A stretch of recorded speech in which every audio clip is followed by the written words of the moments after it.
بسم اللہ الرحمن الرحیم۔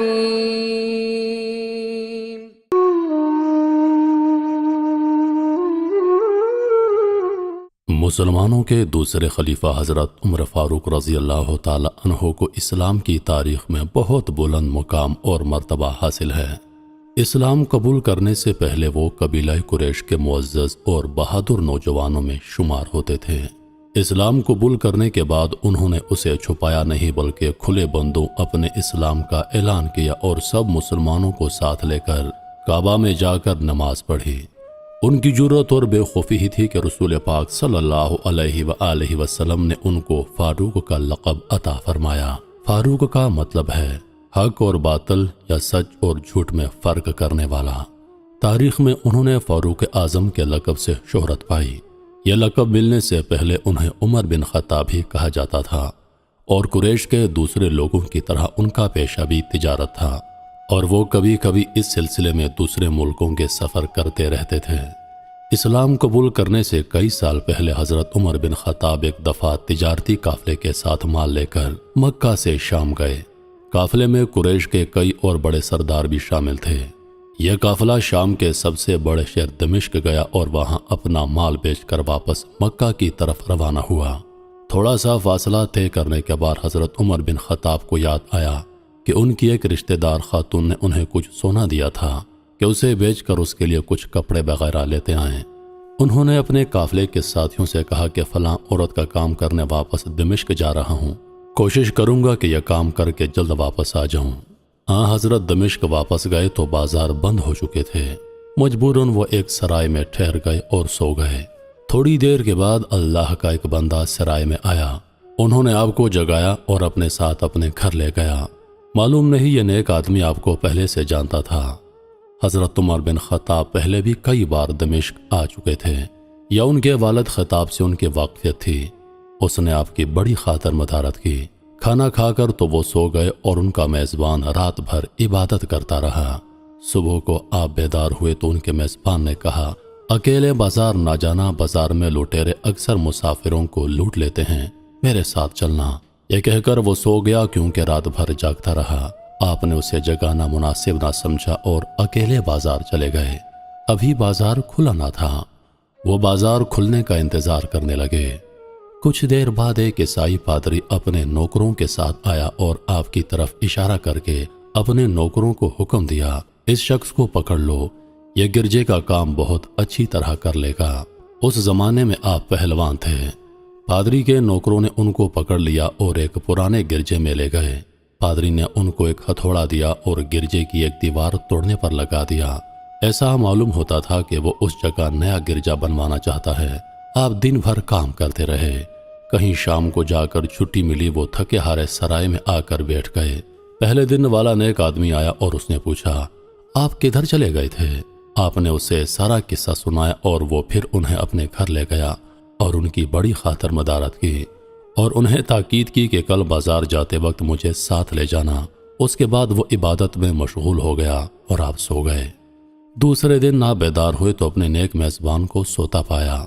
انہوں نے اب کی بار بھی اس کو جگانا مناسب نہ سمجھا اور اکیلے بازار چلے گئے۔ اتفاق سے پھر وہی پادری اپنے نوکروں کے ساتھ آیا اور آپ کو پکڑ کر اپنے ساتھ لے گیا۔ ان کو غصہ تو بہت آیا لیکن کیا کرتے، غیر ملک میں وہ اکیلے تھے اور کوئی ہتھیار بھی پاس نہ تھا۔ دوسری طرف پادری کے ساتھ 7-8 نوکر تھے اور سب ہتھیار بند تھے۔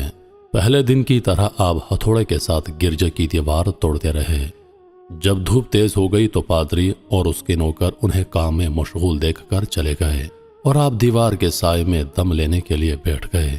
اتنے میں وہ پادری گھوڑے پر سوار چپکے سے آیا اور آپ کے سر پر کوڑا مارا اور کہا، ہم سب گھر گئے اور تم نے کام چھوڑ دیا۔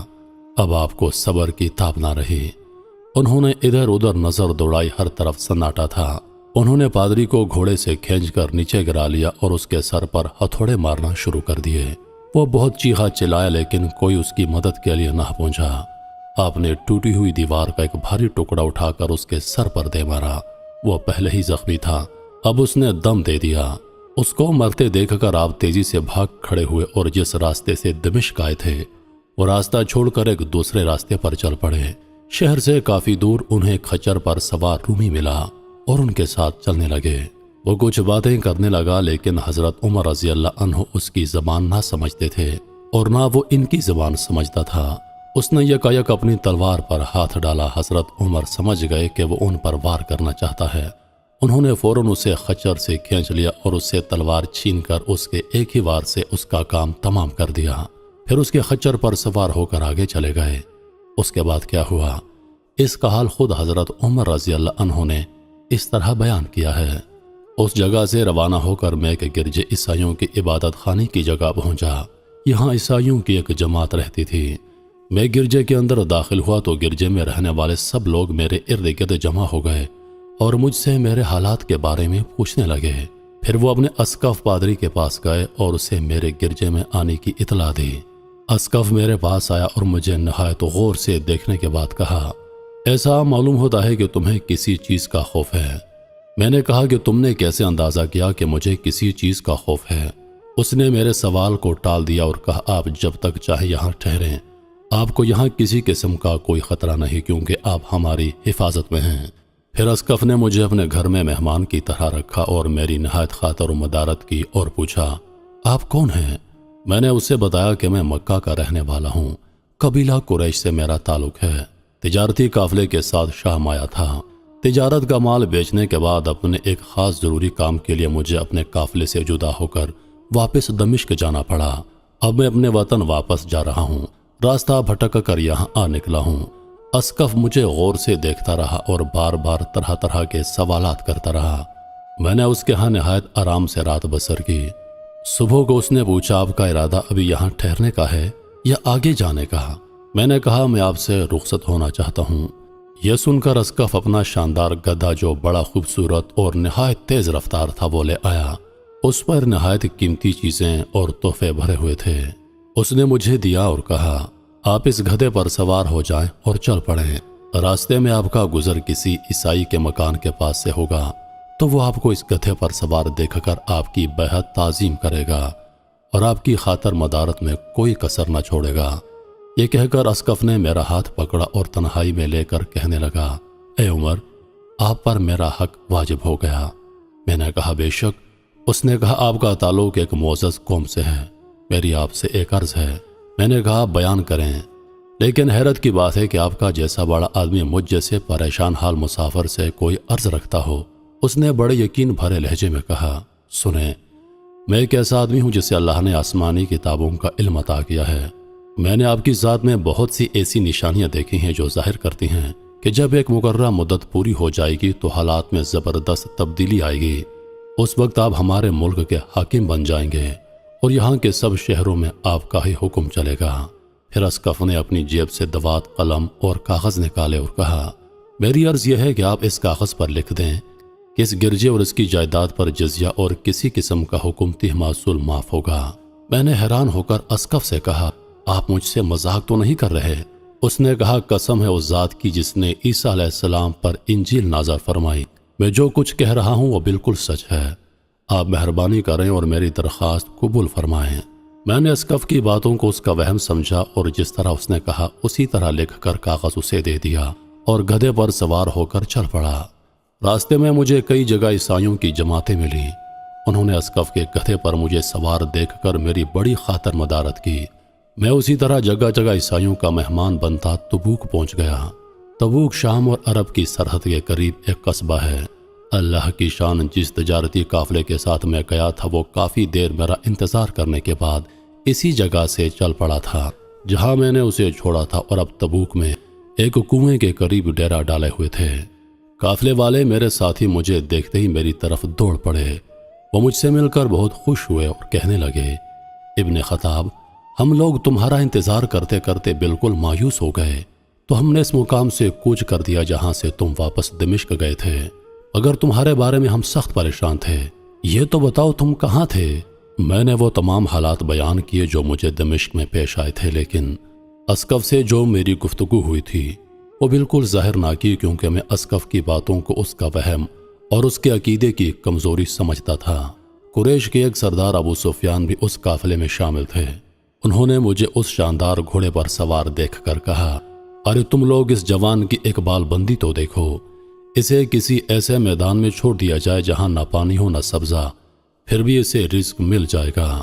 اسقف نے رخصت ہوتے وقت مجھ سے کہا تھا جب میں اپنے ساتھیوں کے ساتھ پہنچ جاؤں اور گدھے کی ضرورت نہ رہے تو اس کی رسی کو خرجوں پر رکھ کر اور خرجوں کو مضبوطی سے باندھ کر گدھے کو اسی جگہ چھوڑ دو۔ میں نے ایسا ہی کیا۔ یہ دیکھ کر ابو سفیان نے کہا، ارے یہ تم نے کیا کر دیا؟ گدھے کو ایسی جگہ چھوڑ دیا جہاں سے چور اور درندے اکثر گزرتے رہتے ہیں۔ میں نے کہا، اس کے مالک نے مجھ سے ایسا ہی کرنے کی ہدایت کی تھی، وہ اس کی عادتوں سے زیادہ واقف ہے۔ اب وہ جگہ گدھے والا کنواں کے نام سے مشہور ہے۔ وہاں سے روانہ ہو کر ہمارا قافلہ مکہ پہنچا۔ میرے اور اسقف کے درمیان جو گفتگو ہوئی تھی وہ مجھے بھلائی نہ بھولتی تھی۔ پہلے تو کئی دن تک میں نے اسے دل میں ہی رکھا، لیکن پھر مجھ سے ضبط نہ ہو سکا اور میں نے یہ راز اپنی رشتہ دار خاتون کے سامنے ظاہر کر دیا جس نے مجھے سونا دیا تھا۔ وہ بڑی عقل مند خاتون تھی۔ اس نے مجھ سے کہا، اے ابن خطاب، میں تمہارے بچپن ہی سے تم میں اچھی نشانیاں دیکھ رہی ہوں۔ تم جب بہت چھوٹے بچے تھے تو میں نے ایک دفعہ خواب میں دیکھا کہ تم لمبے ہوتے جا رہے ہو اور تمہارا قد اتنا لمبا ہو گیا ہے کہ اس نے آسمان کو چھو لیا۔ یہ دیکھ کر میں نے خواب میں کہا، ارے یہ میرے بچے کی کیا حالت ہے؟ کسی نے کہا، یہ لڑکا دنیا اور آخرت میں بھلائی پانے والا بنے گا۔ جاہلیت کے زمانے میں اس قسم کی باتوں کا مطلب میری سمجھ میں نہیں آتا تھا۔ مکہ میں ایک شخص اہل کتاب یہود و نصارہ میں سے تھا جو بہت گمنام تھا۔ عام لوگ تو اس سے واقف بھی نہ تھے، لیکن قریش کے سردار اسے پہچانتے تھے اور اس کی بڑی عزت کرتے تھے۔ ایک دن دوپہر کے وقت اس کے ہاں گیا اور اس کے مکان پر پہنچ کر اسے آواز دی، دروازہ کھولیے، مجھے آپ سے ضروری کام ہے۔ اس نے دروازہ کھول دیا۔ میں نے اس سے کہا، میں آپ سے چند باتیں کرنا چاہتا ہوں اور چاہتا ہوں کہ ان کو آپ اپنے دل میں راز بنا کر رکھیں اور کسی کے سامنے ظاہر نہ کریں۔ اس نے ایسا کرنے کا وعدہ کیا تو میں اپنے سفر کے تمام واقعات اس کے سامنے بیان کر دیے اور اپنے رشتہ دار خاتون کے خواب کا بھی ذکر کر دیا۔ جب میں اپنی گفتگو ختم کر چکا تو اس نے کہا، اے ابن خطاب، جس کو تم نے معافی کا وعدہ لکھ دیا وہ اس زمانے میں عیسائیوں کا سب سے بڑا عالم ہے۔ جو کچھ اس نے کہا وہ سب سچ ہے اور جلد ہی وہ تمہارے سامنے آئے گا۔ جہاں تک تمہاری رشتہ دار خاتون کے خواب کا تعلق ہے تو اس سے ظاہر ہے کہ مکہ میں ایک بہت بڑا انقلاب آئے گا۔ زمانہ ایک نئی صورت اختیار کرے گا اور آنے والے زمانے کے آسمان و زمین بدل جائیں گے۔ میں وہاں سے گھر چلا آیا اور اس کی ساری باتیں میرے دل میں محفوظ رہیں۔ تھوڑے ہی عرصے کے بعد قریش کی مجلسوں میں رسول اللہ کا ذکر ہونے لگا۔ یہ لوگ اس بات پہ ناپاک بھون چڑھاتے تھے کہ محمد اپنے آپ کو اللہ کا رسول کہتے ہیں، لوگوں کو بتوں کی پوجا کرنے سے منع کرتے ہیں اور ایک اللہ کو ماننے پر زور دیتے ہیں۔ جلد ہی اللہ تعالیٰ نے اسلام کو ظاہر کر دیا اور مجھے یقین ہو گیا کہ حالات وہی صورت اختیار کر رہے ہیں جن کی طرف آسمانی کتابوں کے عالم شام کے اسقف نے اشارہ کیا تھا۔ یہاں حضرت عمر بن خطاب کا بیان ختم ہوتا ہے۔